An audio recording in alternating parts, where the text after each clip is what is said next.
Assalamualaikum warahmatullahi wabarakatuh. Selamat datang di mata kuliah Teknologi Informasi dan Komputasi. Pada kesempatan kali ini, pada minggu pertama, saya ingin menyampaikan terkait dengan pengantar kuliah Teknologi Informasi dan Komputasi atau kita singkat TIK ya.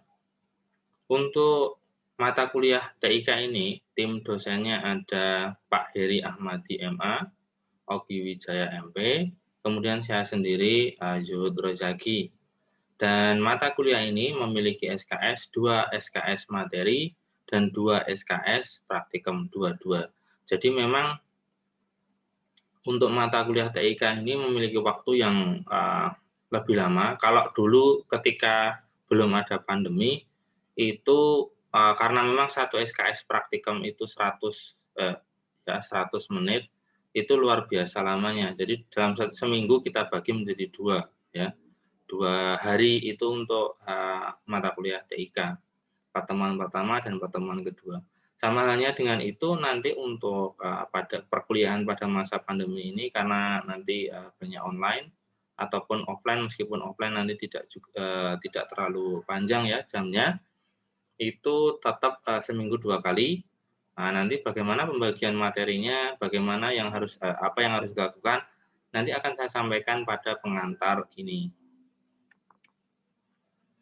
Sebelum saya masuk ke pengantar kuliah, saya ingin menyampaikan bahwasanya teman-teman ketika di perkuliahan, ketika teman-teman kuliah, itu sekarang bisa dikatakan teman-teman masuk di UMY menjadi mahasiswa itu sistem pembelajarannya sudah berbeda.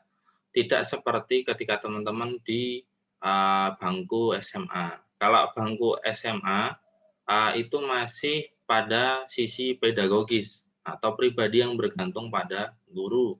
Meskipun pada beberapa hal memang guru mencoba untuk uh, melakukan pembelajaran di mana terpusat pada siswanya, akan tetapi secara umum masih melakukan model pembelajaran pedagogis. Akan tetapi pada kuliah ini, itu lebih banyak atau kita sebut sebagai pendidikan orang dewasa. Orang dewasa itu bagaimana?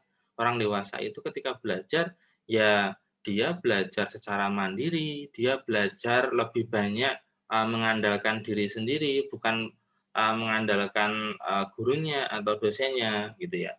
Jadi dasar dari uh, perkuliahan atau dasar dari belajar mahasiswa itu adalah pendidikan orang dewasa. Atau bisa kita sebut sebagai self-directed learning atau pembelajaran yang terpusat langsung pada masing-masing siswanya. 6 prinsip dari pendidikan orang dewasa ada voluntary participation. Jadi nanti ketika ada hal-hal yang diinginkan itu dari mahasiswanya sendiri itu sudah secara otomatis, secara tanpa diminta itu sudah eee, mengajukan diri untuk menjadi semisal mengerjakan tugasnya dan sebagainya. Jadi partisipasi sukarela, mahasiswa secara sukarela mau berpartisipasi dalam setiap hal pembelajaran. Mutual respect maksudnya gimana? Ya antara dosen dan mahasiswa itu sama-sama menghargai, mahasiswa menghargai dosen, dosen juga menghargai mahasiswa. Collaborative spirit, ada jiwa kerjasama antara dosen dan mahasiswa itu ada jiwa kerjasama. Ketika mahasiswa sudah mentok nggak bisa belajar, itu bisa tanya dengan dosennya. Ketika dosennya itu memberikan tugas, ya mahasiswa dengan sepenuh hati mengerjakan tugas tersebut. Dan lainnya. Jadi ada jiwa kerjasama antara dosen dengan mahasiswa. Action and reflection. Ya, ketika memang sudah mendapatkan materi, ada praktek di sana, mahasiswa harus segera action, harus segera beraksi terhadap materi yang sudah disampaikan. Kemudian mencoba untuk merefleksi diri. Merefleksi apa? Merefleksi apa yang sudah dilakukan, itu sudah sesuai belum? Sudah sesuai teori belum? apakah betul caranya dan sebagainya. Critical reflection, mahasiswa, orang yang kuliah itu sudah dituntut, diajarkan bagaimana untuk berpikir kritis. Berpikir kritis itu bagaimana? Ya tidak hanya kita terima eng pandung atau menerima apa adanya gitu ya. Kita ketika sudah melakukan sesuatu, kita mencoba untuk berpikir kritis. Apa yang sudah kita lakukan itu sudah benar belum?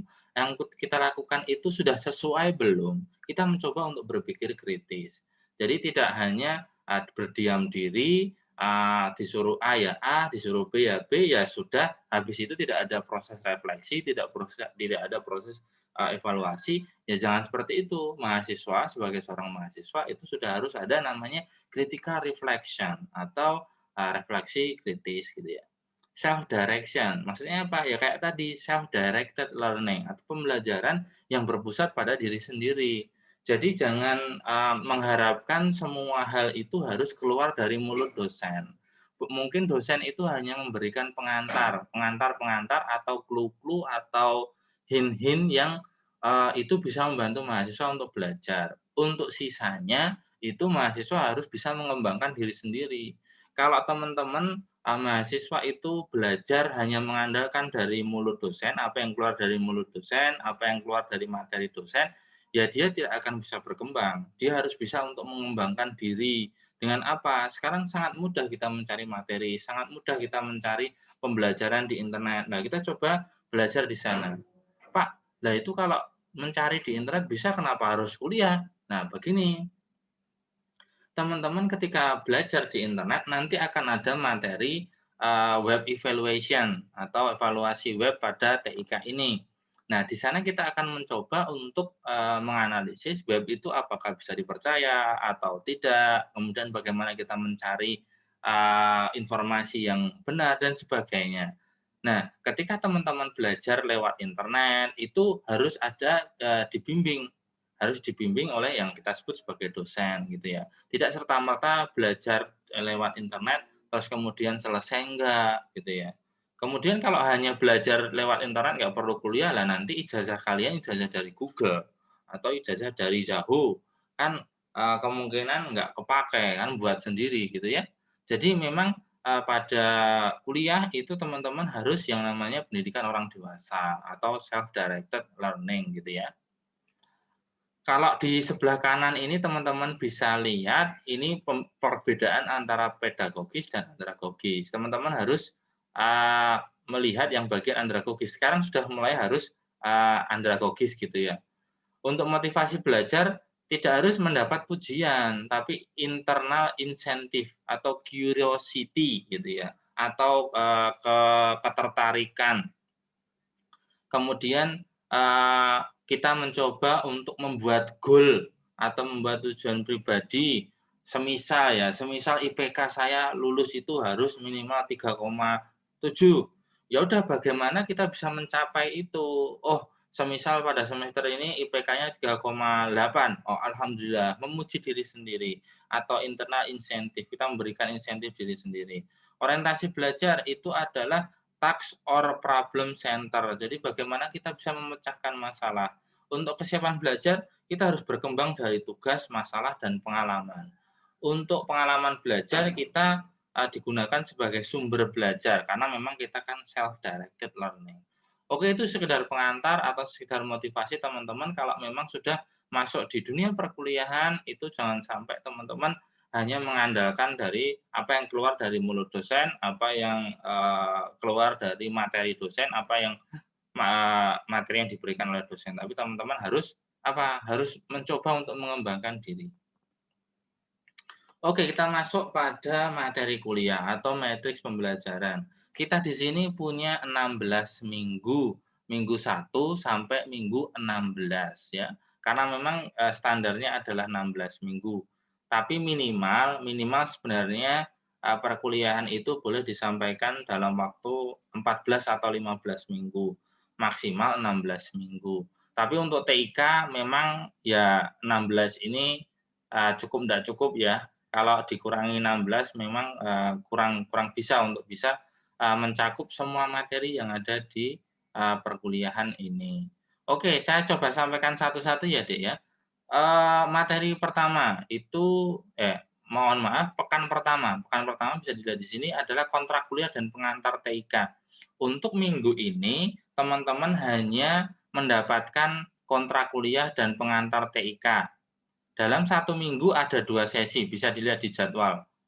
Untuk kelas A, hari apa sama hari apa, jam berapa sama jam berapa, itu ada. Jadi tiap minggu, setiap kelas itu memiliki 2 sesi atau dua dua kali pertemuan. Nah, makanya ini ada sesi satu sama sesi 2. Maksudnya pertemuan satu, pertemuan 2. Untuk minggu pertama ini, teman-teman hanya mendapatkan kontrak kuliah dan pengantar TIK. Tidak ada yang lainnya ya. Jadi untuk sesi 2 tidak ada, hanya sesi satu saja, yaitu kontrak kuliah dan pengantar TIK. Kemudian, mulai minggu kedua, "Pak, nanti lewat MS Team atau lewat MyClass?" Nanti tunggu pengumuman saja ya. Bisa nanti dosen, membuat video seperti ini, kemudian mempersilahkan mahasiswa untuk, mengaksesnya di MyClass, kemudian dikerjakan. "Pak, kalau hanya dikerjakan di waktu kuliah saja nggak cukup, Pak, karena kan memang masa pandemi ini waktunya singkat." Begini, jadi nanti, dosen akan memberikan waktu yang panjang, semisal sampai pertemuan selanjutnya atau sampai, dalam waktu satu minggu. Karena memang nanti teman-teman akan belajar banyak, akan praktek banyak banyak terkait MS Office, CorelDRAW, dan juga Blog. Oke, minggu kedua nanti ada pengantar TIK, komputer dan era informasi, itu sesi satu. Sesi 2 adalah Internet Security and Big Data, dan seterusnya, ada macam-macam. Mulai dari pekan 4 itu sudah ada tutorial Microsoft Word 1. Microsoft Word itu ada beberapa pertemuan, ada 5, ada 6 ya. Kemudian, Excel itu ada 5, Microsoft PowerPoint ada 4. CorelDRAW ada 4, Blog ada 4. Seperti itu ya. Jadi ada banyak yang perlu, teman-teman lakukan. "Pak, kok ini nanti tugasnya banyak?" Enggak. Ya, mohon maaf karena memang perkuliahan ini adalah terdiri dari 2 materi dan 2 praktikum.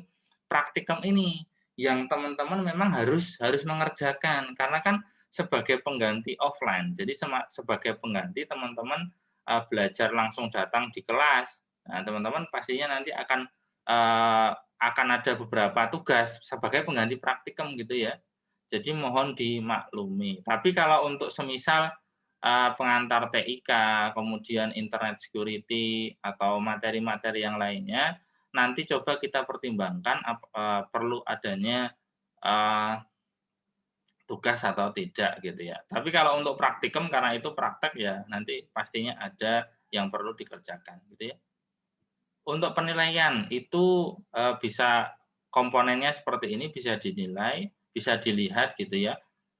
Kuliah ada 4 kali, kemudian tutorial MS Word ada 5, Excel 4, PPT 3, Corel 3, Blog 4, total 28 item. Nilai, bisa di sini ya, nanti nilainya adalah A, B, C, D, dan E. Saya harapkan ya teman-teman bisa dapatkan minimal A, B ya, jangan sampai turun ke B. Tapi kalau bisa ya A. Gini, strateginya bagaimana? Teman-teman begini, next ini. Jadi, "We will not lie, steal, or cheat, not tolerate among us anyone who does." Jadi, jangan sampai teman-teman, ketika mengerjakan itu ngopi paste punya teman lainnya. Nah ini yang membuat nilai teman-teman, tidak bagus, karena bisa jadi, nanti dosen tidak akan memberikan nilai pada, komponen yang dia itu mengcopy paste punya temannya. Jadi intinya apa? Intinya teman-teman harus honest gitu ya, harus jujur, apa yang dilakukan itu adalah pekerjaan sendiri, kemudian dikerjakan dengan sebaik mungkin gitu ya. Jadi, nanti dan semua tugas itu dikerjakan, jangan sampai ada yang terlewat. Kalau semisal ada tugas yang terlewat langsung hubungi dosennya, "Pak, mohon maaf kemarin, saya terlewat untuk tugas ini karena jaringan saya tidak bagus," semisal. Langsung kontak dosennya, jangan nunggu sampai satu semester selesai, tapi ada problem itu langsung kontak dosennya gitu ya. Oke, saya rasa pengantar untuk, mata kuliah TIK cukup sekian, dan minggu ini hanya ada pengantar ini. Jadi, tidak untuk sesi 2 tidak ada, silakan digunakan untuk istirahat ataupun digunakan untuk persiapan minggu depan gitu ya. Saya rasa cukup sekian dari saya, wassalamualaikum warahmatullahi wabarakatuh.